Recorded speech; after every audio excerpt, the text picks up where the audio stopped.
ወይ ምን ነው የሚለውን በውስጡ እየተለማመደ ይመስላል።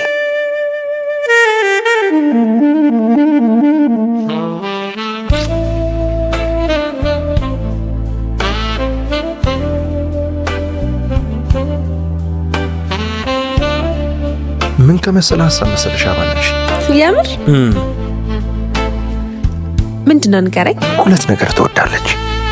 ሁሉንም ጥያቄ በእናትህ ብሎ መጀመርና ወሬ ትንሽ ሊያደርጋት በመፈለግ ለምንድነው የምነግርሽ? በቃ ምን እንዴ እኮ ነገርኛ ለምንድነው የምነግርሽ? ለሰው የነገሩት ነገር በጣም ጥሩ ስለሆነ። ኧረ ተይ እባክሽ። የምር በእውነት በእናትህ ንገረኝ። በእናትህ ብላ ማለት ከጀመረች እንደማትለቀው ያውቃል። አይጠቅመሽም። እሱን ለኔቶ ምን ወይኔ እንደዚህ መሟዘዝ አያምርብህም።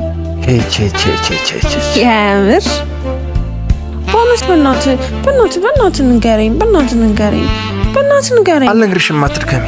ኧረ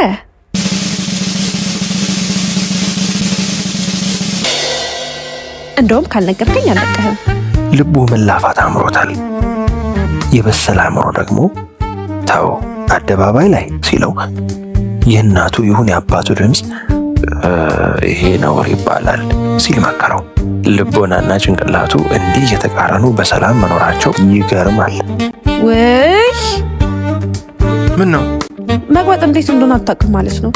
አሁንም ሄዶ መላፋት አማረው። ተው በኋላ ይቆጭሃል። አሁንም ጭንቅላቱ አስጠነቀቀው። እሺ ምን ልንገርሽ? በቃ